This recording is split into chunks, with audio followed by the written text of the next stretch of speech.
أشهد أن محمد رسول الله. حي على الصلاة حي على الفلاح قد قامت الصلاة قد قامت الصلاة. الله أكبر الله أكبر لا إله إلا الله. وسلم أقامها الله وأدامها ما دامت السماء والأرض جعلنا من صالح أهلها. استووا واعتدلوا. Lurus, dapatkan barisan. سووا صفوفكم فإن تسوية الصفوف من إقامة الصلاة. Kosong ini.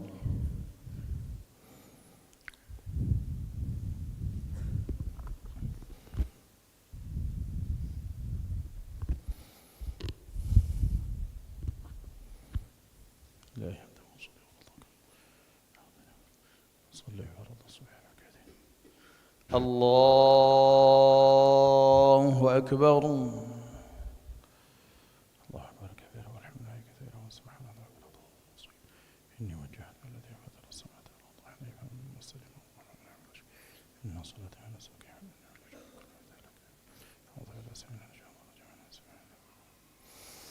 بسم الله الرحمن الرحيم.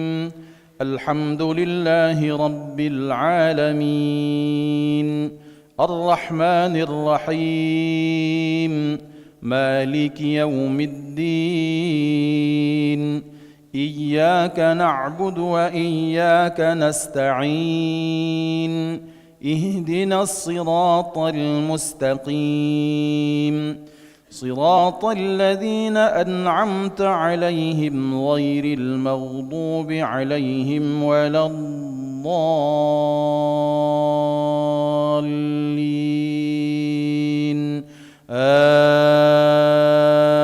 آمين.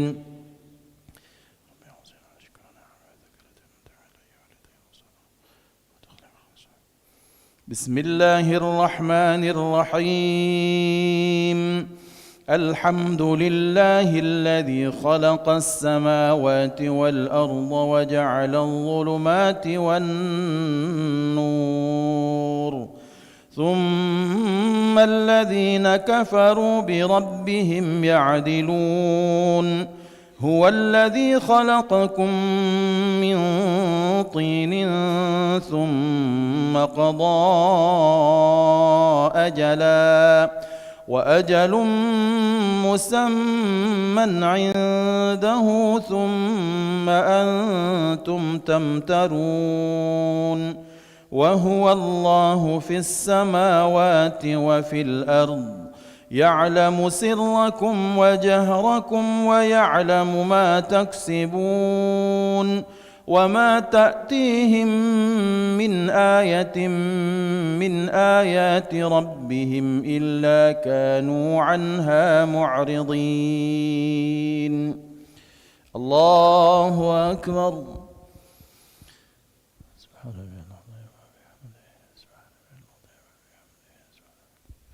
سمع الله لمن حمده.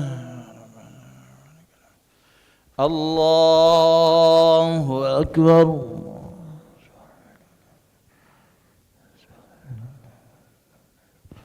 الله أكبر.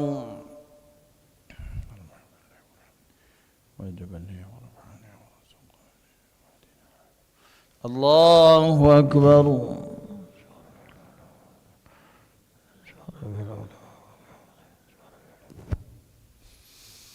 الله أكبر. بسم الله الرحمن الرحيم. الحمد لله رب العالمين الرحمن الرحيم مالك يوم الدين إياك نعبد وإياك نستعين اهدنا الصراط المستقيم صراط الذين أنعمت عليهم غير المغضوب عليهم ولا الضالين الضالين آمين.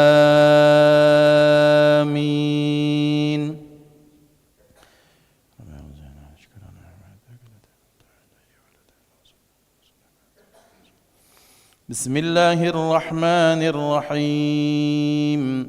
إنا أنزلناه في ليلة القدر وما أدراك ما ليلة القدر.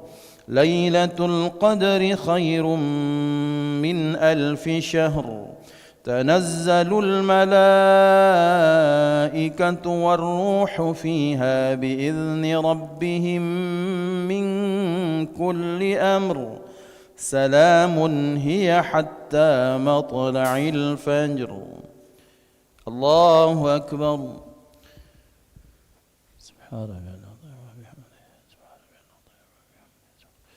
سمع الله لمن حمده. اللهم اهدنا فيمن هديت وعافنا فيمن عافيت وتولنا فيمن توليت وبارك لنا فيما أعطيت وقنا برحمتك شر ما قضيت فإنك تقضي ولا يقضى عليك وأنه لا يذل من واليت ولا يعز من عليك. تباركت ربنا وتعاليت ولك الحمد على ما قضى به نستغفرك ونتوب. وصلى الله على سيدنا محمد النبي الأمي وعلى آله وصحبه وبارك وسلم. الله أكبر.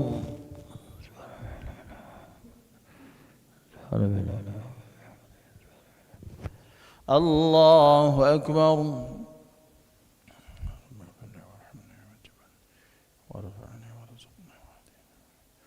الله أكبر.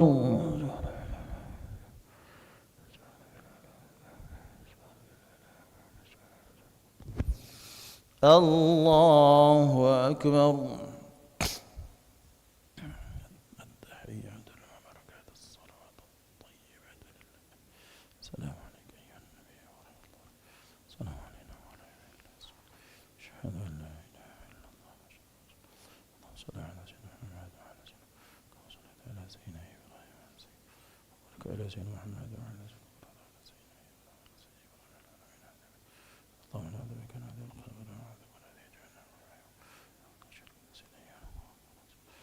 السلام عليكم ورحمة الله. السلام عليكم ورحمة الله. أشهد أن لا إله إلا الله أشهد أن محمدا رسول الله أشهد أن لا إله إلا الله أشهد أن أستغفر الله العظيم الذي لا إله إلا هو الحي القيوم وأتوب إليه. أستغفر الله العظيم الذي لا إله إلا هو الحي القيوم وأتوب إليه. أستغفر الله العظيم الذي لا إله إلا هو الحي القيوم وأتوب إليه. لا إله إلا الله وحده لا شريك له. له الملك وله الحمد يحيي ويميت وهو على كل شيء قدير. لا إله إلا الله وحده لا شريك له. له الملك وله الحمد يحيي ويميت وهو على كل شيء قدير. لا إله إلا الله وحده لا شريك له. له الملك وله الحمد يحيي ويميت وهو على كل شيء قدير. لا إله إلا الله وحده لا شريك له. له الملك وله الحمد يحيي ويميت وهو على كل شيء قدير. لا إله إلا الله وحده لا شريك له. له الملك وله الحمد يحيي ويميت وهو على كل شيء قدير. لا إله إلا الله وحده لا شريك له. له الملك وله الحمد يحيي ويميت وهو على كل شيء قدير. لا إله إلا الله وحده لا شريك له. له الملك وله الحمد يحيي ويميت وهو على كل شيء قدير. لا إله إلا الله وحده لا شريك له. له الملك وله الحمد يحيي ويميت وهو على كل شيء قدير. لا إله إلا الله وحده لا شريك له. له الملك وله الحمد يحيي ويميت وهو على كل شيء قدير. لا إله إلا الله وحده لا شريك له. له الملك وله الحمد يحيي ويميت وهو على كل شيء قدير وإليه النشور. اللهم أجرنا من النار. اللهم أجرنا من النار. اللهم أجرنا من النار. اللهم أجرنا من النار، اللهم أجرنا من النار، اللهم أجرنا من النار، اللهم أجرنا من النار السالمين. اللهم أنت السلام ومنك السلام وإليك يعود السلام، وحينا ربنا بالسلام وأدخلنا الجنة دار السلام. تباركت ربنا وتعاليت يا ذا الجلال والإكرام. أعوذ بالله من الشيطان الرجيم. بسم الله الرحمن الرحيم. الحمد لله رب العالمين الرحمن الرحيم مالك يوم الدين. إياك نعبد وإياك نستعين. اهدنا الصراط المستقيم صراط الذين أنعمت عليهم غير المغضوب عليهم ولا الضالين آمين. وإلهكم إله واحد لا إله إلا هو الرحمن الرحيم. الله لا إله إلا هو الحي القيوم لا تأخذه سنة ولا نوم له ما في السماوات وما في الأرض. من ذا الذي يشفع عنده إلا بإذنه. يعلم ما بين أيديهم وما خلفهم ولا يحيطون بشيء من علمه إلا بما شاء. وسع كرسيه السماوات والأرض ولا يؤوده حفظهما وهو العلي العظيم. لله ما في السماوات وما في الأرض. وإن تبدوا ما في أنفسكم أو تخفوه يحاسبكم به الله فيغفر لمن يشاء ويعذب من يشاء والله على كل شيء قدير. آمن الرسول بما أنزل إليه من ربه والمؤمنون كل آمن بالله وملائكته وكتبه ورسله لا نفرق بين أحد من رسله وقالوا سمعنا وأطعنا غفرانك ربنا وإليك المصير. لا يكلف الله نفسا إلا وسعها لها ما كسبت وعليها ما اكتسبت. ربنا لا تؤاخذنا إن نسينا أو أخطأنا ربنا ولا تحمل علينا إصرا كما حملته على الذين من قبلنا. ربنا ولا تحملنا ما لا طاقة لنا به واعف عنا واغفر لنا وارحمنا أنت مولانا فانصرنا على القوم الكافرين. شهد الله أنه لا إله إلا هو والملائكة وأولو العلم قائما بالقسط. لا إله إلا هو العزيز الحكيم. إن الدين عند الله الإسلام. قل اللهم مالك الملك تؤتي الملك من تشاء وتنزع الملك ممن تشاء وتعز من تشاء وتذل من تشاء بيدك الخير إنك على كل شيء قدير. تولج الليل في النهار وتولج النهار في الليل وتخرج الحي من الميت وتخرج الميت من الحي وترزق من تشاء بغير حساب. إلهي يا ربي يا ربنا يا معبود سبحان الله سبحان الله سبحان الله سبحان الله سبحان الله سبحان الله سبحان الله سبحان الله سبحان الله سبحان الله سبحان الله سبحان الله سبحان الله سبحان الله سبحان الله سبحان الله العظيم وبحمده الكريم دائما أبدا. الحمد لله الحمد لله الحمد لله الحمد لله الحمد لله الحمد لله الحمد لله الحمد لله الحمد لله الحمد لله الحمد لله الحمد لله الحمد لله الحمد لله الحمد لله الحمد لله الحمد لله الحمد لله رب العالمين على كل حال وفي كل حال ونعمه. الله أكبر الله أكبر الله أكبر الله أكبر الله أكبر الله أكبر الله أكبر الله أكبر الله أكبر الله أكبر الله أكبر كبيرا والحمد لله كثيرا وسبحان الله بكرة وأصيلا. لا إله إلا الله وحده لا شريك له له الملك وله الحمد يحيي ويميت وهو على كل شيء قدير. ولا حول ولا قوة إلا بالله العلي العظيم. استغفر الله العظيم. إن الله وملائكته يصلون على النبي يا أيها الذين آمنوا صلوا عليه وسلموا تسليما. اللهم صل وسلم وبارك على سيدنا محمد وعلى آله وصحبه أجمعين. أعوذ بالله من الشيطان الرجيم. بسم الله الرحمن الرحيم. الحمد لله رب العالمين حمدا يوافي نعمه ويكافي مزيده. يا ربنا لك الحمد كما ينبغي لجلال وجهك الكريم وعظيم سلطانك. سبحانك لا نحصي ثناء عليك كما أثنيت على نفسك فلك الحمد حتى ترضى. اللهم صل وسلم على سيدنا محمد صلاة تنجينا بها من جميع الأهوال والآفات وتقضي لنا بها جميع الحاجات وتطهرنا بها من جميع السيئات وترفعنا بها عندك على الدرجات وتبلغنا بها أقصى الغايات من جميع الخيرات في الحياة وبعد الممات. ربنا اغفر لنا ذنوبنا ولوالدينا وارحمهم كما ربونا صغارا. ربنا اغفر لنا ذنوبنا ولوالدينا وارحمهم كما ربونا صغارا. ربنا اغفر لنا ذنوبنا ولوالدينا وارحمهم كما ربونا صغارا. ولجميع المسلمين والمسلمات والمؤمنين والمؤمنات الأحياء منهم والأموات. اللهم أعنا على ذكرك وشكرك وحسن عبادتك. اللهم إنا نسألك رضاك والجنة ونعوذ بك من سخطك والنار. اللهم إنا نسألك الهدى والتقى والعفاف والغنى. اللهم احسن عاقبتنا في الأمور كلها واجعلنا من خزي الدنيا وعذاب الآخرة. اللهم بارك لنا في رجب وشعبان وبلغنا رمضان وبارك لنا فيها. اللهم بارك لنا في رجب وشعبان وبلغنا رمضان وأعنا على الصيام والقيام وتلاوة القرآن واحفظنا من الذنوب والآثام. اللهم اكفنا بحلالك عن حرامك وطاعتك مع معصيتك ولفضلك من سواك من رحمتك يا أرحم الراحمين. اللهم إنا نسألك صحة في التقوى وطول عمر وحسن عمل ورزقا واسعا لا تعذبنا عليه. ربنا آتنا في الدنيا حسنة في الآخرة حسنة وقنا عذاب النار. وصلى الله على سيدنا محمد وعلى آله وصحبه وسلم والحمد لله رب العالمين بسر الفاتحة. أعوذ بالله من الشيطان الرجيم. بسم الله الرحمن الرحيم. الحمد لله رب العالمين الرحمن الرحيم مالك يوم الدين إياك نعبد وإياك نستعين صراط المستقيم صراط الذين أنعمت عليهم.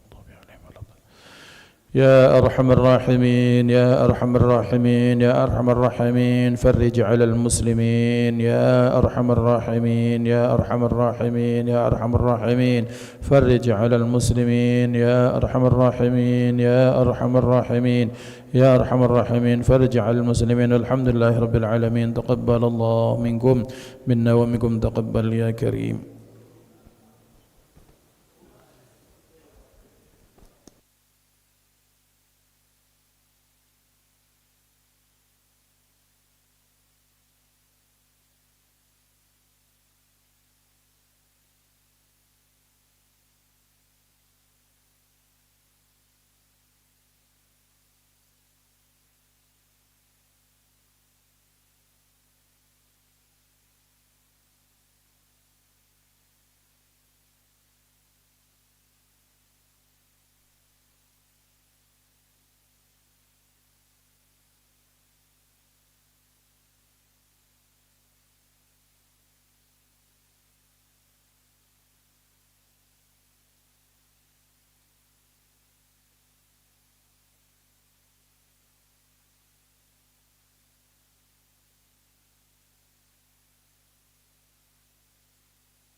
بسم الله الرحمن الرحيم. السلام عليكم ورحمة الله وبركاته. إن الحمد لله نحمده ونستعينه ونستهديه ونستغفره ونعوذ به من شرور أنفسنا وسيئات أعمالنا من يهد الله فلا مضل له ومن يضلل فلا هادي له أشهد أن لا إله إلا الله وحده لا شريك له وأشهد أن سيدنا ونبينا محمدا عبده ورسوله من لا نبي بعده اللهم صل وسلم على سيدنا محمد مفتاح باب رحمة الله عدد ما في علم الله صلاة وسلاما دائمين بدوام ملك الله وعلى آله وصحبه اللهم رب اشرح لي صدري ويسر لي أمري واحلل عقدة من لساني يفقه قولي سبحانك لا علم لنا إلا ما علمتنا إنك أنت العليم الحكيم اللهم ارزقنا فهم النبيين وحفظ المرسلين وإلهام الملائكة المقربين اللهم أغننا بالعلم وزينا بالحلم وأكرمنا بالتقوى وجملنا بالعافية اللهم بارك لنا في رجب وشعبان وبلغنا رمضان في صحة وعافية وعافية لا حول ولا قوة إلا بالله العلي العظيم والحمد لله رب العالمين نوينا التعلم والتعليم والتذكر والتذكير والنفع والانتفاع والإفادة والاستفادة والحث على التمسك بكتاب الله تعالى وسنة رسوله والدعاء إلى الهدى والدلالة على الخير ابتغاء وجه الله ومرضاته وقربه وثوابه سبحانه وتعالى على هذه النية وعلى كل نية صالحة وإلى حضرة النبي المصطفى محمد صلى الله عليه وسلم بسر الفاتحة أعوذ بالله من الشيطان الرجيم بسم الله الرحمن الرحيم الحمد لله رب الرحمن الرحيم مالك يوم الدين إياك نعبد وإياك نستعين صراط الذين أنعمت عليهم غير المغضوب عليهم ولا الضالين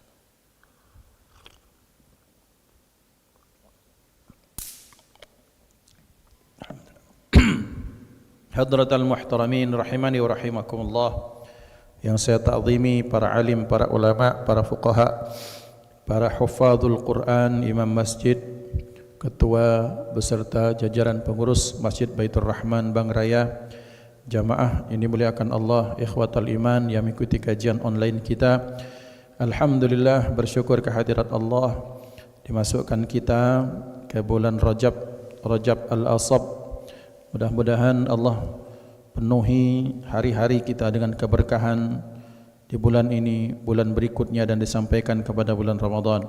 Salawat dan salam Allah terus limpah ruahkan kepada hadratur Rasul Sayyidina wa Maulana Muhammad sallallahu alaihi wa alihi wasallam beserta keluarga, sahabat, pengikut sekalian. Amin Allahumma amin. Ikhwan yang muliakan Allah Subhanahu wa taala, masih dalam kajian kitab Tanbihul Mughtarrin yang dikarang Syekhna Sayyidina Imam Abdul Wahab Asy-Sya'rani, masih pada bab tentang ta'zim hurmatil muslimin, yaitu mengagungkan kehormatan orang-orang muslim. Radhiyallahu ankum, qala al-muallif rahimahullahu ta'ala wa nafa'ana bi'ulumihi fid darin amin. Wa min akhlaqihim, dan termasuk akhlak mereka, akhlak salafun as-salih, orang-orang salaf yang mengaku salaf siapapun dia, maka akhlak mereka itu kathratu ta'zimihim hurmatal muslimin, betapa mereka mengagungkan kehormatan orang-orang muslim, wa mahabbatil khairi lahum li'annaha min jumlati sya'airillah, dan cinta kebaikan terhadap mereka dikarenakan mengagungkan kehormatan orang muslim, dan cinta kebaikan untuk mereka merupakan bagian dari syiar-syiar Allah Subhanahu wa taala. Maka penjelasan itu diberikan contoh oleh beliau, wa fil hadis, ini termasuk bab yang berikutnya, kita menginginkan kebaikan untuk orang muslim. Dalam bab ini khusus kita terakhir bahas tentang kehormatan seorang muslimah. Kita lanjutkan, wa fil hadisi, dan di dalam hadis, laula anna Allah sataral mar'ata bil haya'i lakanat la tusawi kaffan min turabin. Laula anna Allah sataral mar'ata bil haya'i, jikalaulah tidak bahwasanya Allah menutup seorang wanita bil haya'i dengan sifat malu, lakanat la tusawi kaffan min turabin, niscaya wanita itu tidak menyamai satu genggam saja dari debu yang ada di tanah. Ikhwan dimuliakan Allah,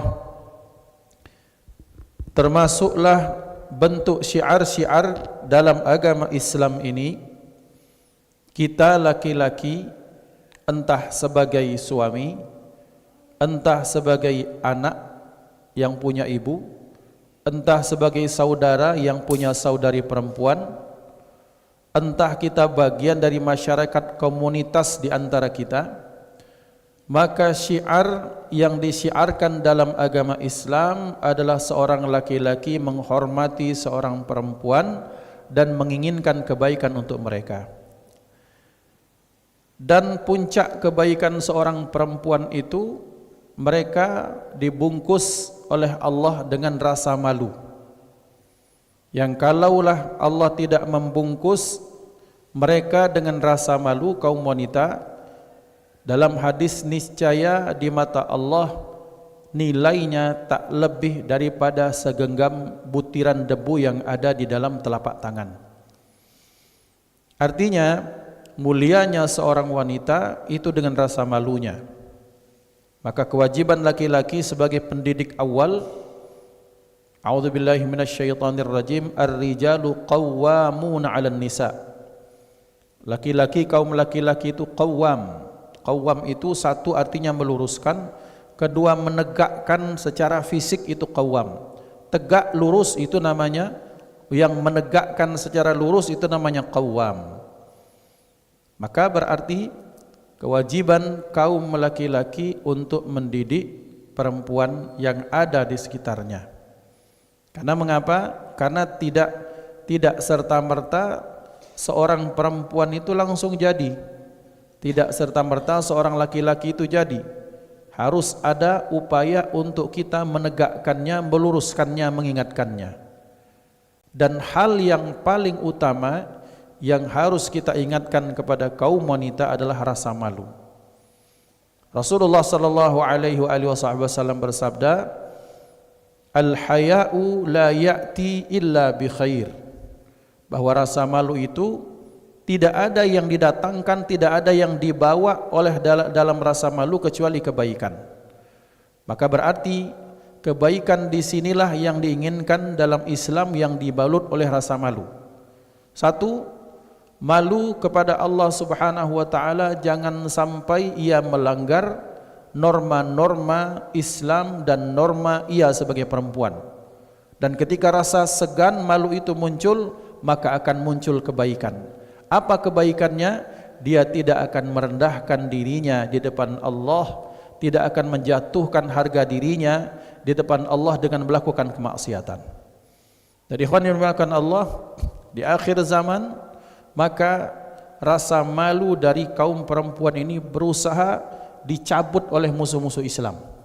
Dengan program apapun, dengan media apapun, maka mestinya seorang wanita yang menutupi dirinya, bahkan dalam Islam bahkan diperintahkan untuk merendahkan suaranya. Tujuannya jangan sampai ia menjadi fitnah bagi lawan jenisnya. Tapi kemudian yang terjadi zaman sekarang, bahwa betapa umat Islam sudah banyak terjebak, kaum wanitanya misalnya, dengan ia sudah tidak mengindahkan rasa malunya, dan ini merupakan PR kita bersama.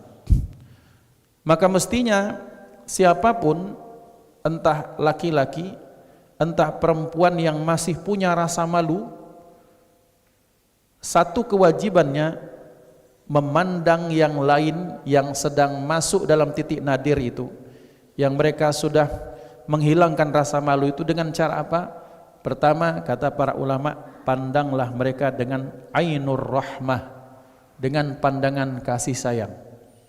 Dan pandangan kasih sayang inilah pandangan kasih sayang Rasulullah SAW kepada umatnya. Maka Rasulullah SAW itu daimul buka. Jadi kalau siang itu basaman dhahakan, beliau kalau siang hari beliau banyak tersenyum tertawa ketika berjumpa dengan orang, tapi manakala kesendirian beliau banyak menangis. Apa yang ditangis Rasulullah? Bagaimana kondisi umat setelah beliau, termasuklah kaum wanitanya. Maka jikalau kita memandang pandangan kepada kaum wanita yang mungkin dia sedang hilang rasa malu, atau mungkin dia tidak punya pendidikan tentang rasa malu yang baik dan benar dari keluarganya, dari komunitasnya, maka kewajiban pertama untuk mendoakan dia. Artinya bukan sumpah serapah yang muncul, bukan salah menyalahkan, bukan merendahkan, menghinakan, tapi memandangnya dengan pandangan kasih sayang. Ya Rabb, dia adalah bagian makhlukmu. Kalau dia muslimah, ya Rabb, dia adalah orang yang dalam hatinya ada kalimat tauhid kepadamu, la ilaha illallah Muhammadur Rasulullah, maka dia pun saudara kami. Kita pandang dia dengan pandangan kasih sayang, menilainya tidak dengan seburuk orang memandang dirinya, dan kemudian kita doakan. Ini bagian dari syiar Islam. Jadi bukan bagian dari orang yang menimbulkan masalah.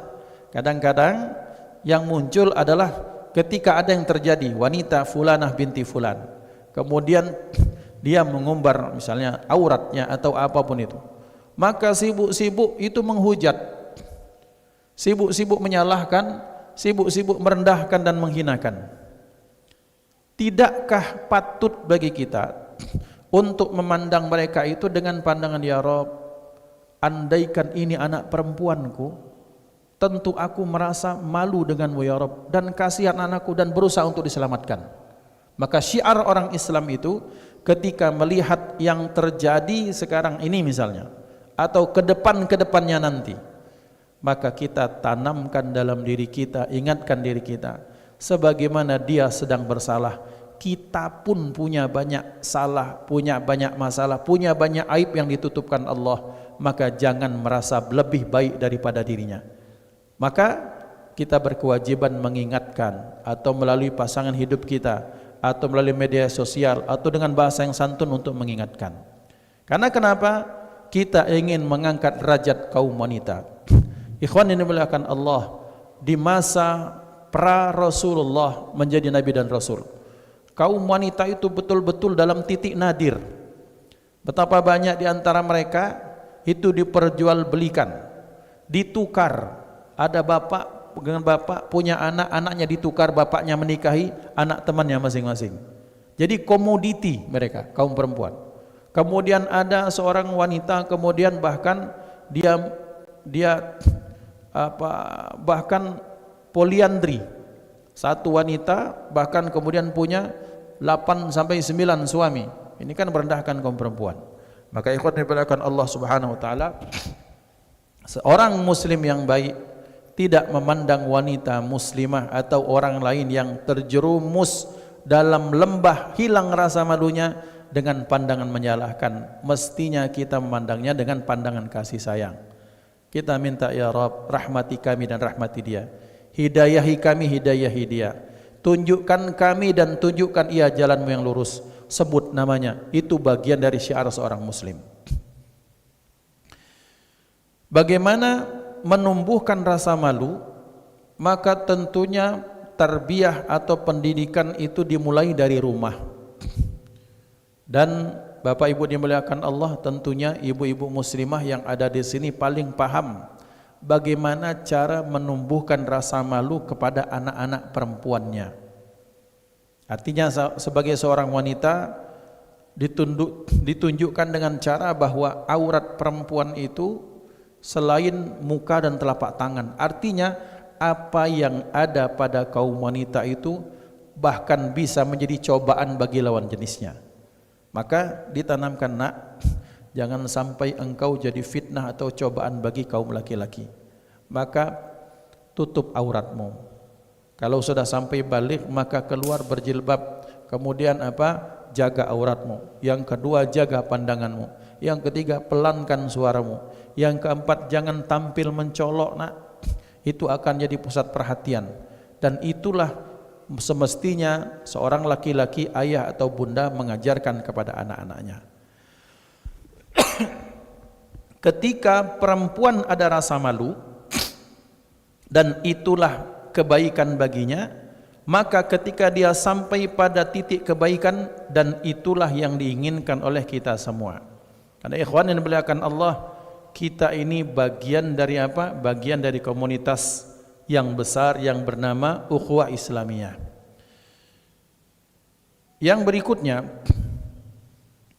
wa kana Ali bin Abi Thalib yaqulu, dan adalah Sayyidina Ali bin Abi Thalib berkata, min sa'adatil mar'i khamsatu asya'a, termasuk indikator, termasuk ya artinya bagian, termasuk indikator kebahagiaan seseorang itu khamsatu asya'a, ada 5 perkara.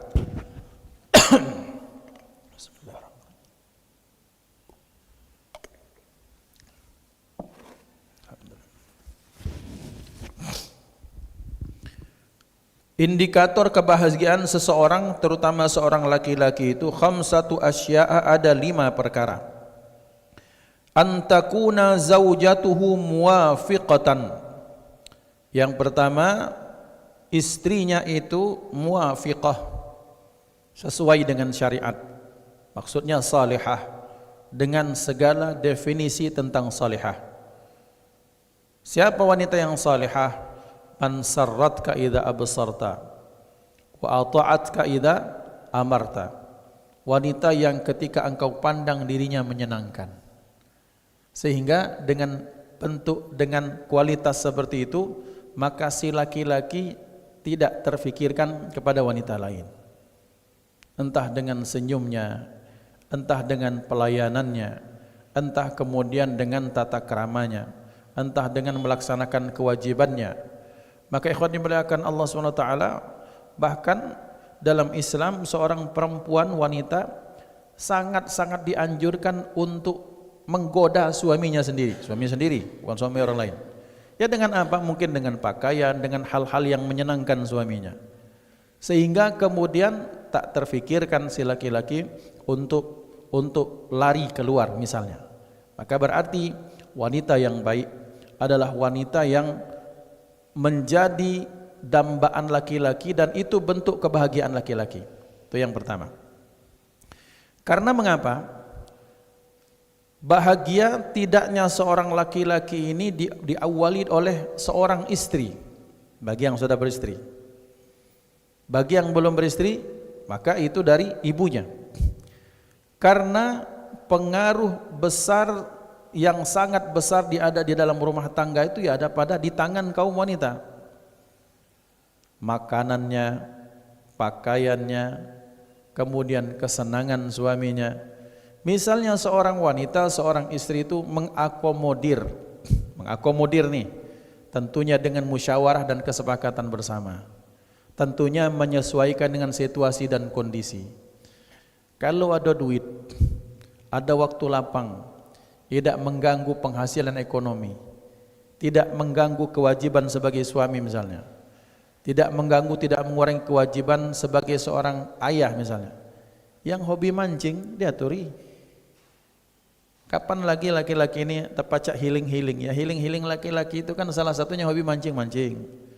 Alasannya ngapo? Biar tidak stres di rumah. Nah, tapi ketika dia mancing, bininya nak melok, tambah stres dia. Biarkan. Ya. Mungkin yang hobi apa? Kalau ada duitnya silakan. Nak main golf atau mungkin racing atau apa silakan. Tapi yang penting kondisinya memungkinkan. Yang kedua, tidak mengurangi, melalaikan kewajiban sebagai hamba dan suami serta ayah. Intinya ada kesepakatan bersama. Ini pagi, siang, malam, Senin begawe sampai Sabtu, Minggu nak liburan dikit, lah diatur, tak boleh kemana-mana. Cepat tua, cepat mati lagi. Ikhwan dimuliakan Allah SWT. Silakan saja. Karena kenapa? Karena laki-laki itu tidak bertambah tidak pernah besar. Yang bertambah cuma usianya saja. Yang hobi main tetap hobi main. Yang hobi bergesah juga tetap hobi bergesah. Asal bagi laki-laki juga ada batasan tahu diri. Bergesah pengen di komplek, mungkin nak main gaplek, silakan khair. Tak masalah. Cuman jangan sampai gara-gara main gaplek tidak salat subuh misalnya. Nah, ikhwan dimuliakan Allah, yang ada adalah kadang-kadang apa keinginan laki ini dibatasi terus. Kemudian kalau di luar tak boleh sampai jam sekian. Lah keluar beda boleh, pecah laki-laki ini pingit ini jam 10 tak boleh keluar misalnya. Ikhwan dimuliakan Allah, maka seorang wanita yang baik memahami bagaimana karakter suami. Dan tentunya dalam Islam ada pola keseimbangan. Kita lanang ini juga harus tahu syariatnya, hukumnya, hak dan kewajibannya apa. Jangan minta banyak menuntut dari istri, tapi kemudian kewajiban-kewajiban mereka, kewajiban kita tidak penuhi. Yang pertama, kunci kebahagiaan suami seorang laki-laki itu ada pada istrinya. Pacak nengah di masyarakat, pede di masyarakat, diterima di masyarakat, baju wangi, baju disetrika, ada wanginya. Ngapo? Karena istri solehah yang di rumah yang telah menyiapkan itu. Ini pas nak tampil di masyarakat, mak mana nak tampil baju ripuk tetak 1000 tak pernah dicuci. Kemudian laki itu gondrong, meranggas rambutnya, tak diingatkan istri. Mak mana nak diterima dengan masyarakat, sementara ia punya penampilan itu seperti itu, melambangkan istrinya tak perhatian sama lakinya. Maka sukses atau tidaknya seorang suami, maka kaum wanitalah yang mendukung mereka dari belakang. Betapa luar biasa dampak dan pengaruh seorang perempuan terhadap laki-laki, seorang istri kepada suaminya. Jadi kalau istri yang baik, maka itulah kunci pertama bahagianya seseorang. Balik dari begawi, ditekan bos, dimarahi bos.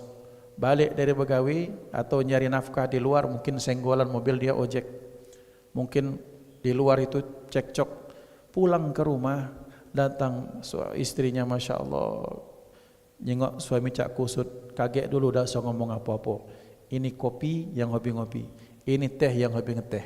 Sudah makan dulu, ini makan engkok dulu, ini ngirup cuka dulu. Sudah selesai, kemudian setelah itu apa? Lacak lemak, ngapo kak? Ada kati, cerita lah. Adik tahu kakak ini pasti ada masalah. Cerita, plong suami. Kalau di Mesir, zaman dulu di Mesir yang tahun-tahun 90-an, tahun 2000 pertama, itu biasa kami tahu itu. Betapa banyak kalau suami-suami itu pulang dari tempat kerja masing-masing di luar, di rumah itu istrinya, ini dulu ya, tidak tahu sekarang, itu istri mereka itu menyiapkan baskom, diisi air panas, air hangat, bukan panas, air hangat. Kayak nak merebus kaki suami yang panas. Air hangat kuku, kemudian duduk suami di pucuk kursi didudukkan, kemudian kaki itu dicuci, dipijit-pijit, di treatmentnya. Kemudian dijauhkan handuk hangat, kemudian dilap itu. Masya Allah. Jadi suami yang di luar itu panas tuh jadi cooling down di rumah. Tapi kalau sebaliknya lah di luar banyak masalah, di luar cekcok dengan wong, pas balik bininya pecah megaloman, rambut kusut, merugau, belum mandi, masakan belum ada, muka tudung saji, cuma sambal caluk yang ada kira-kira. Mana suami nak tenang? Maka sa'adatul mar'i, kebahagiaan seorang laki-laki yang paling pertama kuncinya kaum wanita. Kunci ibu-ibu ini luar biasa. Yang kedua, wa auladuhu abraran, kunci bahagianya seseorang itu anak-anaknya anak yang berbakti, anak yang baik. Harapan kita ketika menikah tentunya kita pengen punya keturunan. Bersyukur bagi orang yang diberikan keturunan. Kemudian ketika masih dalam masa pencarian itu bersabar dan yakinlah bahwa Allah akan memberikan keturunan. Terus misalnya ternyata belum dititipkan, yakinlah bahwa Allah menyiapkan hal-hal yang baik untuk kita, sehingga kita tidak pernah berburuk sangka kepada Allah. Maka mempunyai anak yang bakti dan baik itu merupakan impian semua orang, apalagi seorang laki-laki. Siapa tak pengen bapak-bapak nyengok anaknya tampil juara 1, juara umum, Masya Allah. Kemudian ada ikut musabaqah juara hifdzul Quran 5 juz, itu semua impian semua orang tua. Tapi kita orang tua jangan menekan dan bahwa oh kamu harus juara 1. Tidak. Yang paling penting setiap anak juara bagi kita, kalau dia masuk assalamualaikum Pak, mengucapkan salam. Pas masuk kemudian dia cium tangan, dia menyenangkan hati, itu sudah juara bagi kita Bapak Ibu. Tak usah minta banyak-banyak, kau harus juara umum, sampai anak dipush sampai sedemikian rupa, sampai anak stres. Ya kalau anaknya mau dipush ya silahkan, Tapi kalau ternyata mau cukup doakan yang paling minimal, maka dia menjaga imannya, akhlaknya, dan ditambahi dengan ilmu prestasi, itu tentunya kita sangat berbangga. Tapi anak yang baik yang paling pertama anak yang menjaga salatnya, yang menjaga akhlaknya, yang menjaga moral dan tingkah lakunya yang baik. Itu merupakan anak-anak yang abrar. Dan anak-anak seperti ini itu menyenangkan hati ya ikhwan. Maka tentunya kita berharap yang paling pertama tentunya ketika kita meninggal, orang yang paling pertama mendoakan dan mengirim istighfar adalah anak-anak kita. Maka berarti anak-anak yang abrar adalah ketika hidup mereka menyenangkan hati. Ketika kita mati mereka terus mengirimkan pahala-pahala kebaikan atas amal yang mereka lakukan. Yang ketiga, wa ikhwanuhu atqiyaun. Wa ikhwanuhu atqiyaan. Orang yang berbahagia itu punya kawan-kawannya takwa kepada Allah. Punya teman akrab. Teman akrab nih bukan sekedar teman makan saja, bukan teman main saja, tapi punya teman akrab, teman yang takwa. Ngajak pengajian, ngajak salat jamaah, ngajak ini dan itu yang positif-positif. Kemudian senantiasa mengingatkan kalau kita mulai lacana bengkok-bengkok, diingatkan ini teman yang takwa. Beruntung. Ustadz atau Ji, kaget tuh tahun depan Januari ada syekh ahli qiraat. Bayu melok belajar. Ustaz, aku tidak baca bahasa Arab. Melok bayu, paham tak paham tu jadilah. Daripada kau duduk di kafe, dapat pahala. Teman bertemu dengan orang soleh. Oh iya. Ini teman yang mengingatkan. Bersyukur kalau ada kawan-kawan galak salah-salah mengingatkan. Karena mereka adalah merupakan cerminan dari kehidupan kita. Yang berikutnya, wajiranuhu salihin. Ada tetangga kompak.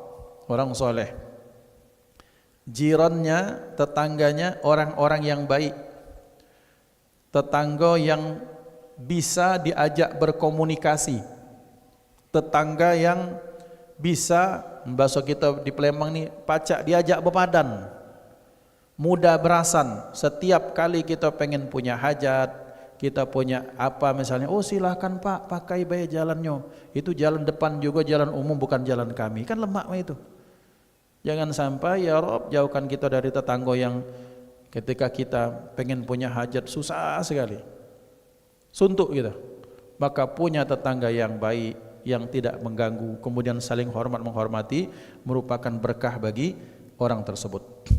Wa rizquhu fi baladihi, dan rezekinya ada di negerinya, artinya di tempatnya, di daerahnya. Itu merupakan bentuk kebahagiaan seseorang. Tidak perlu harus meninggalkan keluarga. Bapak Ibu, cerita orang-orang tua zaman dulu, cerita gede kami, karena ada banyak misalnya suaminya merantau. Ya sekarang merantau itu mungkin ketika pulang bawa uang. Kemudian cucungnya ini curhat, Pak Mano deh laku ini, tiap begawi jauh terus, payo doakan rezekinya di rumah, di parak rumah. Kata gedenya itu yang seorang soleha. Masih beruntung cung katanya. Di dusun kita dulu, Fulan bin Fulan berangkat cari kerja, itu masuk ke hutan, upahan nebang kayu. Setengah tahun tak balik, bawa cuma tas ransel, beda dapat duit. Kau masih beruntung, keluar, suamimu ketika pulang bawa uang, bawa oleh-oleh untuk anak-anak. Ini merupakan kebaikan. Nah ikhwan dimuliakan Allah. Tapi ternyata ada orang yang dalam kacamata dunia lebih bahagia. Siapa? Dia yang ketika dia mencari nafkah, maka nafkah dan rezekinya ada di tempatnya sendiri. Itu Masya Allah luar biasa. Bisa dekat dengan orang tua, dengan mertua, dengan istri, dengan anak, dengan tetangga. Itu satu keberkahan. Jadi bapak-bapak, satu hal yang patut kita syukuri ngapa? Bapak-bapak nyari duit tak perlu jauh-jauh. Ada dulur kita sampai harus ke Arab sana, ada yang harus sampai ke Taiwan, ke Cina sana. Tapi yang berangkat Taiwan, Cina bersyukur masih dapat gawe daripada ngenol be di rumah, masakan manjangkan kuku be, tak kati aguk, tetap dia mencari nafkah yang halal. Alhamdulillah. Yang berikutnya, sallallahu alaihi wasallam bersabda, beliau yang mulia bersabda, adalah Rasulullah sallallahu alaihi wasallam senantiasa berdoa, yang saya artikan seperti ini. Allahumma inni a'udzubika min sahibi ghaflatin. Ya Rabb, aku berlindung kepadamu dari beberapa hal. Banyak kan ini doa perlindungan namanya. Yang pertama, min sahibi ghaflatin, yang pertama aku berlindung kepadamu jangan jangan sampai dapat teman yang melenakan. Teman yang membuat terlena kita sehingga membuat kita tidak taat kepada Allah. Teman yang kemudian tahu-tahu siang, tahu-tahu malam, tahu-tahu berganti minggu, berganti bulan, tahu-tahu berganti tahun, tapi tidak ada penambahan amal saleh. Ya Rabb, kata Rasulullah, aku berlindung kepadamu dari dapat teman-teman yang membuat lalai daripada kewajiban dan kebaikan. Jadi Bapak Ibu, kalau ada kawan ini seperti ini jamaah subuh, yuk kemana kita subuh bersyukur, karena ini kawan ngajak ke masjid, bukan kawan ngajak ke tempat-tempat yang dimurkai Allah Subhanahu wa taala. Yang kedua, wa min jari su'in, atau min jarin su'in, dan aku berlindung kepadamu ya Rabb dari tetangga yang buruk, tetangga yang jahat. Karena tetangga yang jahat atau buruk itu susah hidup kita. Hidup kita ini akan sempit salah satunya kalau dapat tetangga itu yang yo kepo, meli ayam diomong ke cak sombongnya, kemudian beli balur bulu ayam, oh lah ada katik duit lagi, buntu nian, lah serba salah hidup kita. Beli mobil dikatakan sombong, dikatakan motor atau jalan kaki dikatakan cemekean katik duit, serba salah ya ikhwan kalau ada tetangga ma ini. Maka Rasul mengajarkan kepada kita, ya Rabb, aku berlindung kepadamu dari tetangga yang buruk. Kemudian selanjutnya, wa min zaujin yu'dhi, aku berlindung kepadamu ya Allah dari pasangan hidup yang suka menyakiti. Baik menyakiti itu secara verbal dengan ucapan maupun dengan tingkah lakunya dengan tangannya. Baik itu suami kepada istri ataupun istri kepada suami. Maka kita minta kepada Allah perlindungan, pertama dari apa? Dari teman yang buruk. Yang kedua dari tetangga yang buruk. Yang ketiga dari pasangan hidup yang menyakiti. Karena kenapa? Kadang-kadang seperti ini, ada tetangga yang buruk tapi pasangan hidupnya, keluarganya kompak, tetap kuat. Inilah ada kawannya tidak soleh, tetanggonya kepo, buruk, minta ampun, dapat pasangan hidup, kemudian pasangan hidup yang tak kati andam lah gitu, kurang, wah selesai sudah, itu sudah kesempitan dalam kesempitan itu. Nah kemudian berikutnya, walamma matat zaujatu Malik bin Dinar, ketika meninggalnya istrinya Malik bin Dinar, lam yatazawwaj ba'daha, ia itu tidak menikah setelah meninggal istrinya Malik bin Dinar. Siapa Malik bin Dinar? Nanti silakan di googling saja. Malik bin Dinar seorang ulama besar, orang faqih, orang zahid, orang yang masya Allah.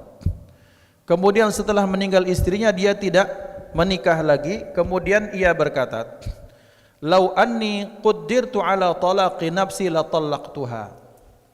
Kalaulah aku punya kemampuan untuk mentalak diriku sendiri, niscaya diriku ini sudah kutalak.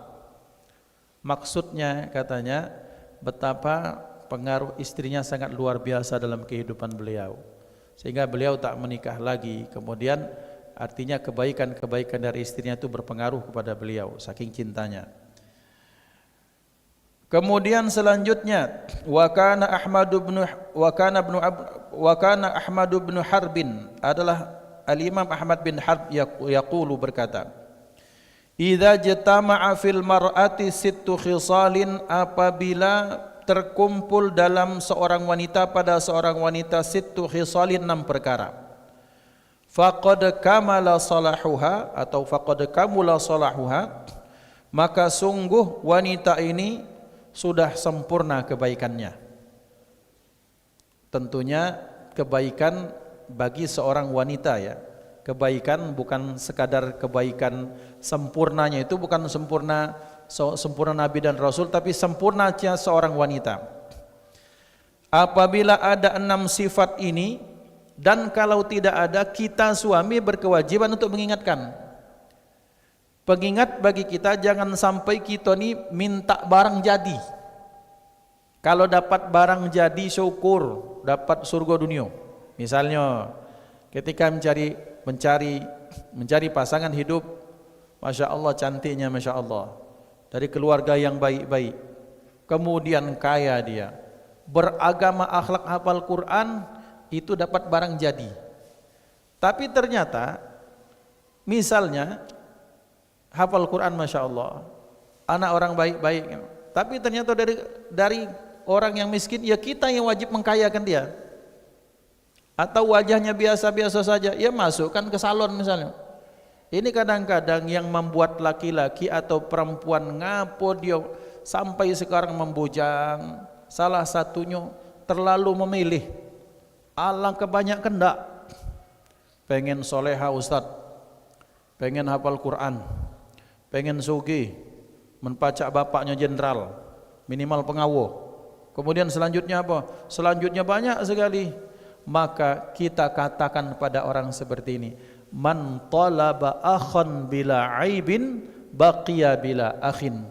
Orang yang mencari teman, saudara, jodoh yang tidak punya aib, siap-siap membujang selamanya. Siap-siap maaf sampai ke meninggal dia tak mendapatkan pasangan. Maka tugas pasangan itu saling menyempurnakan satu sama lain. Kalau terkumpul 6 sifat ini pada perempuan, sudah jadi dapatnya, bersyukur. Tapi kalaupun ternyata dapatnya masih ada 4 perkara, 5 perkara, 3 perkara, maka kita sebagai suami wajib mengingatkan dan membentuknya. Apa yang pertama? Al-muhafazatu 'alal khamsi. Poin yang pertama bagi seorang perempuan untuk menjadi sempurna itu, yang pertama dia menjaga salat 5 waktunya. Tidakkah kalian, tanya Rasulullah, bagaimana pendapat kalian ketika di rumah kalian, ketika buka pintu, di situ ada air yang mengalir. Kemudian kalian mandi 5 kali sehari.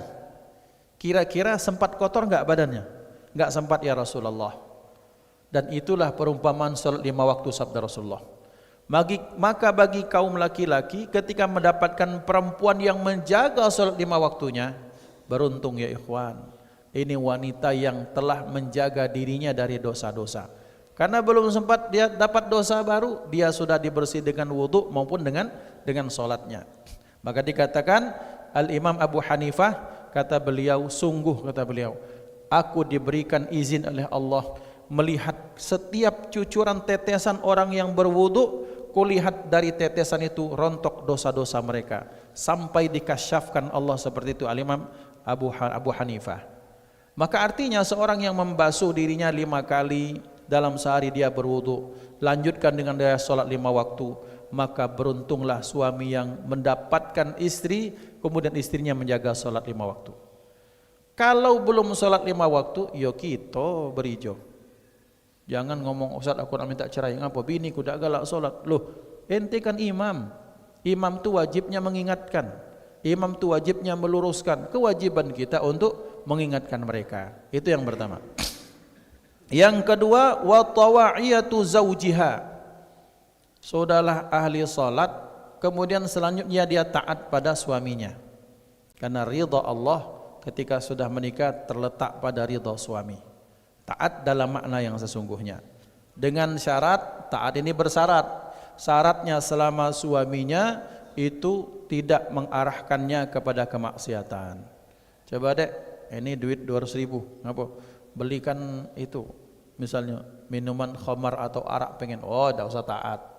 Ya, taat itu pada kebaikan. Suami ngajak hal-hal yang diharamkan Allah, tidak usah melok. Dek, kita begadang malam ini ngapa? Kita ngintai ayam Pak Haji itu, pacaklah untuk tahun baruan ini. Itu naudzubillah. Tidak usah taat laki mak ini. Kemudian selanjutnya wa mardatu rabbiha. Ia senantiasa mencari ridha Tuhannya. dengan perkataan, perbuatan, dengan menjaga rasa malu tadi. Yang keempat, wa hifdzu lisaniha minal ghibati wan namimati. Yang keempat, ia menjaga lidah lisannya dari ghibah dan namimah. Wah, ini mujahadah yang berat, harus diakui. Jangankan kaum ibu-ibu, kami lanang sekarang ini lah hobi berghibah. Apalagi ibu-ibu lanang bela hobi berghibah sekarang. Maka berarti mujahadahnya kaum wanita itu ada pada lidahnya salah satunya. Bagaimana lidah ini kita arahkan pada yang baik-baik. Dan kalau sudah ada teman yang sudah mulai masuk ke jurang, ingat, sudah. Ini cerita bahwa Masya Allah, ketika kita kemudian mengikuti arus, maka siap-siap kita akan dikalahkan arus. Tapi manakala kita menahan arus atau bahkan melawan arus, maka kita akan dikuatkan seperti batu karang. Ini untuk kita laki-laki, wabil khusus pada ibu-ibu. Jadi di satu tempat itu ada di warung ini, ya biasa kalau warung itu kan, itu tempat berkumpulnya pusat informasi. Itu semua informasi, fulan bin fulan, fulanah bintu fulan, ada galo. Dari barat sampai ke timur itu beritanya ada di warung tersebut. Kemudian ada seorang ustazah atau orang wanita solehah, kau tuh tuan rumah, tuan warung, tentukan sikap. Ngapo? Yo, mak mano? Kalau mereka ngajak kau bergesah tinggal ke. Tapi yuk, kaget sepi warung, ya sudah sepi, tapi minimal sepi tempatmu dari kemaksiatan, dari riba. Itu dulu. Dan insya Allah akan berikan berkah. Berat. Karena ngapo? Karena ini tempat sudah jadi markas. Tapi sedikit demi sedikit, akhirnya kemudian selesai. Dan tetap ramai juga, dan yang datang biasanya berribah karena tuan warung ini sudah menentukan sikap, akhirnya mereka tak berani berribah di sana. Nah ini penting Bapak Ibu. Karena kenapa? Orang ini kan kalau kita meloi arusnya, mereka ini meuna-una begitu. Diajaknya kita ribah, diajaknya kita namimah, diajaknya kita menceritakan, mencari aib dan kekurangan orang lain, sampai lupa pada aib dan kekurangan sendiri. Na'udzubillah. Maka berarti tinggal ibu-ibu menentukan sikap. Kalau sudah ngajak ngomong, payo sayang pahala solawat tadi, payo sayang pahala istighfar bulan Rajab ini, sayang ini dah sayang itu, masih galak, tinggal ke lebih, lajulah kau, aku balik. Nah, itu kan aman itu. Dikatakan sombong, serah. Dikatakan pecah kesolehan ini, cak alim nian, ucapkan amin. Karena disitulah mujahadah kita laki-laki dan perempuan, salah satunya untuk menjaga lisan kita. Kemudian wazuhduha fi mata'id dunya, yang kelima zuhudnya terhadap perhiasan dunia. Ingat, zuhud itu bukan tak punya perhiasan, tapi zuhud artinya rasa cintanya itu dikecilkan untuk dunia, yang ia besarkan cintanya kepada Allah. Ini yang kelima. Dan yang keenam, sabarnya ketika tertimpa musibah. Lagi sugih, lagi kayo, jayo, Masya Allah. Tapi ketika ternyata rubuh, misalnya suaminya kemudian sudah tak punya penghasilan, tetap dia sabar setia. Inilah wanita yang sempurna menurut Islam. Dan ikhwan dimuliakan Allah Subhanahu wa taala, ini tentang betapa hebatnya derajat kaum wanita. Maka saking hebatnya derajat kaum wanita, Allah berikan surah An-Nisa. Saking hebatnya derajatnya kaum wanita, sabda Rasulullah, mereka tak perlu mengangkat senjata. Jihad mereka di rumahnya dengan taat pada suaminya, mengurusi suami dan anaknya. Itu jihad kaum wanita. Berarti Allah sangat-sangat memuliakan kaum wanita dalam Islam.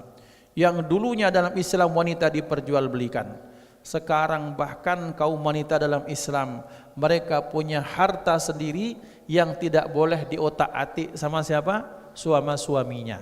Dan kalau suaminya mengambil tanpa izin, hukumnya haram, sama dengan mencuri. Apa itu? Yang pertama harta waris, yang kedua mahar kaum wanita ketika dia dinikahi suaminya. Jadi mahar itu ya enggak boleh, misalnya berapa? Makanya mahar itu tidak usah seperangkat alat sholat, tidak usah duit. Membaca emas, ini mahar seperangkat alat sholat, semayang tidak. Mushafnya masih ada, teko merek tokonya masih ada, belum dibuka, saking tidak pernah dibaca. Mahar itu dalam Islam sering kita ulangi bahwa yang punya nilai, Apa tujuannya? Misalnya suaminya qadarullah, suaminya kemudian dipanggil dulu oleh Allah, maka harta mahar itu tetap ada pada dirinya untuk dipakai. Ya ikhwan dimuliakan Allah.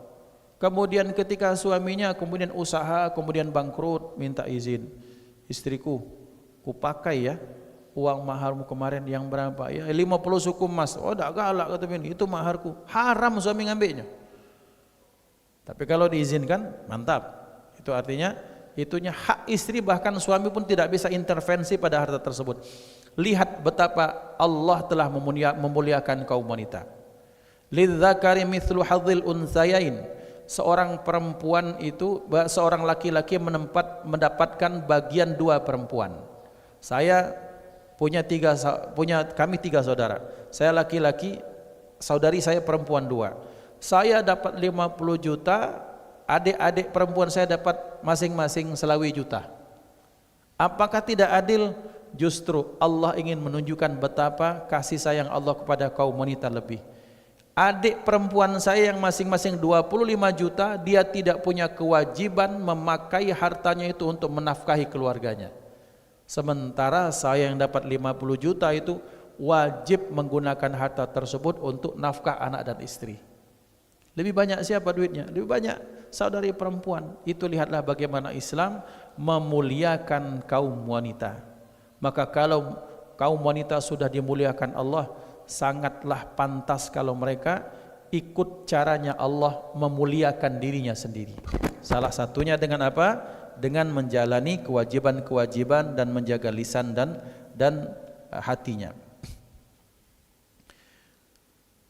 Selanjutnya, wa kana Abdullah bin Mubarak yaqulu, adalah Sayyidina Abdullah bin Mubarak berkata, min fitnatin nisa, termasuk cobaan, termasuk fitnah, termasuk bencana yang ditimbulkan oleh wanita yang Nabi Muhammad sallallahu alaihi wasallam itu memperingatkan kita. Apa?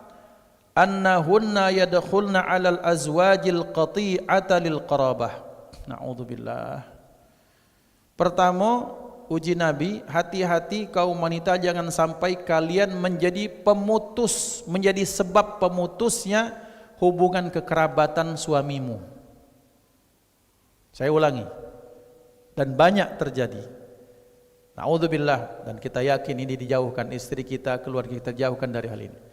Dan Nabi mengingatkan kita, termasuk fitnah yang terbesar kaum wanita, sabda Rasulullah yang pertama, ia menjadi penyebab terputusnya hubungan kekerabatan suami dengan keluarganya. Biasanya kalau lagi bujang dulu, taatnya minta ampun ke umatnya, ke ibunya. Misalnya suami ini dia sudah punya, misalnya rumah, dia sudah pisah dari orang tuanya, belum nikah. Itu kunjung seminggu sekali, sebulan sekali misalnya. Tapi ketika sudah menikah itu, bahkan sang suami tidak punya kesempatan untuk sambung silaturahim kepada keluarganya. Ini fitnah ini. Maka kaum wanita, jangan sampai kaum wanita menjadi orang yang masuk dalam hal yang oleh Rasulullah ini diperingatkan. Mak mano kira-kira tuh kalau kita nikah, 2 keluarga besar tuh seperti ini. Dan kita penyambungnya, kaum wanita penyambungnya. Ayo kak, bulan ini ngapa belum ini bertemu dengan bahasanya itu, dengan nenek atau nekno, belum bertemu dengan nyai, dengan yai. Ayo sibuk apa dia kau nih? Awak anaknya cadang, nah, ingatkan, nyambung. Itu istri yang mantap. Tapi ada juga yang bahkan orang tuanya datang, mertuanya dari Betino ini, mertua lanang, orang tua lanang berarti mertuanya Betino. Datang itu umakmu ini, ibu kau datang ini, biasa bawa gendum 2 kilo, minta duit sudah itu. Ada tak? Sekali 2 kali laki tahan, tapi lama-lama kemudian akhirnya tak tahan juga, akhirnya suami kalah sama bini, putus silaturahim kekerabatan. Yang dulunya hangat kekeluargaan itu tiba-tiba kemudian dingin gara-gara istri, dilaknat sama Allah yang seperti ini. Wajib bahkan menjadi penyambung silaturahim kekerabatan antara sang suami dengan keluarganya. Dulunya. Pokoknya dulur ini lanang ini kalau dengan adik-adik perempuannya dengan ayu-ayunya Masya Allah. Tapi pas setelah nikah dengan dia tuh putus sama sekali. Kata wala kontak wala apa. Nah itu na'udzubillah. Nabi memperingatkan, kalau bisa kaum wanita menjadi penyambung silaturahim kekerabatan suaminya, bukan malah jadi pemutus. Dan itu silahkan bapak ibu masing-masing yang tahu ya. Dan kalau itu terjadi, kita mengintrospeksi dan kita mengevaluasi dan memperbaiki. Kemudian selanjutnya, wa yahujunahum li adnal makasibiz zaidati ala fitnatis syahwati wal maili. Yang kedua, yang tak kalah hebatnya, sudahlah dapat gaji dari suami, suaminya dipres lagi untuk cari tambahan. Misalnya ya, ada anekdot seperti ini. Gaji itu oleh suami itulah dinjuk ke galau. Ini catatan bagi ya istri saya, bagi istri kaum wanita semuanya. Bahwa gajilah dinjuk galau ke istrinya. Terus ngomong, ya minggu depan ibu ini ulang tahun. Terus maksudmu apa? Ya enjok lah hadiah apa? Handphone baru kayak. Nak marah lagi. Oi kau nih, gajilah di kau kalau te utak kau nih. Gajilah di bini galau. Terus masa minta beli ke hadiah, dari mana lagi ya Pop? Aku nak maling apa kira-kira hanya untuk belikan kau HP. Lihat, ini fitnah cobaan. Bahwa kaum wanita kadang-kadang yang kedua setelah menjadi penyebab pemutusnya silaturahim, minta sesuatu yang tak masuk akal, yang kalau dilihat memang tak masuk akal. Semua harta upaya sudah diberikan sang suami kepada istrinya, tapi dia masih mau minta lebih gara-gara hanya keinginan syahwatnya saja. Pengen HP baru, HP lama lado, tapi gaji suami lah habis. Mungkin kalau dia punya SK tuh, SK-nya lah pintarnya itu, lah S3 saking namanya digadai ke. Di bank Manowel itulah digadai ke. Yang senyum-senyum itu pengalaman. Nah itu lah seperti itu, masih nak minta lagi mam bibi ini. Nah bice ini berengkang loh kak. Ya, jadi jangan sampai seperti itu. Pahami kondisi suami. Kalau anda punya suami, ingat, lihatlah dengan hati. Suamiku ini 40 tahun sehat, tapi kalau bekejok terus, begebuk, begawi, sampaikah usianya kesehatannya sampai 60 tahun? Belum tentu. Maka jangan di pressure, jangan dipres, jangan ditekan hanya gara-gara keinginan yang tak masuk akal. Maka Rasulullah mengingatkan kita jangan sampai seperti itu. Nah, inilah Bapak Ibu yang dimuliakan Allah Subhanahu wa taala, sampai pada pembahasan kita masih bagaimana kita menginginkan kebaikan untuk orang lain sebagaimana kebaikan untuk diri sendiri, dan ini merupakan bagian dari syiar seorang muslim yang diperintahkan Allah Subhanahu wa taala. Adanallahu wa iyyakum ajma'in, usikum wa nafsi bittaqwallah. Sampai masuk waktu isyraq, kalau ada nak bertanya dia turi. Kita diskusi Pak, mungkin ada yang nak curhat tentang bab-bab tadi atau pengen memberikan pandangan itu, memberikan ilmu kepada kita, Masya Allah dia turi. Tafadhal mashkuran. Silahkan. Berarti insya Allah lah bahagia galau insya Allah Bapak Ibu ya. Kalau mak itu kita tutup dengan doa, a'udzubillahi minasyaitonirrajim, bismillahirrahmanirrahim, alhamdulillahirabbil alamin. Allahumma salli ala sayyidina Muhammad al-fatih lima ughliq wal khatim lima sabaq, ناصر الحق بالحق والهادي إلى صراطك المستقيم وعلى آله حق قدره ومقداره العظيم. اللهم صل على من أكرمته غاية الإكرام ورفعت مقامه فوق كل مقام وعلى آله وصحبه وسلم. اللهم اجعل جمعنا هذا جمعا مرحوما وتفرقنا من بعده تفرقا معصوما ولا تجعل فينا ولا منا ولا معنا شقيا ولا محروما. اللهم اهدنا بهداك واجعلنا ممن يسارع في رضاك ولا تولنا وليا سواك ولا تجعلنا ممن خالف أمرك وعصاك وحسبنا الله ونعم الوكيل. اللهم افتح قلوبنا كفتوح العارفين ونور قلوبنا بنور هداية اليقين. ربنا آتنا في الدنيا حسنة وفي الآخرة حسنة وقنا عذاب النار. وصلى الله على سيدنا محمد وعلى آله وصحبه وسلم والحمد لله رب العالمين. تقبل الله منكم منا ومنكم تقبل يا كريم. Di akhir pembahasan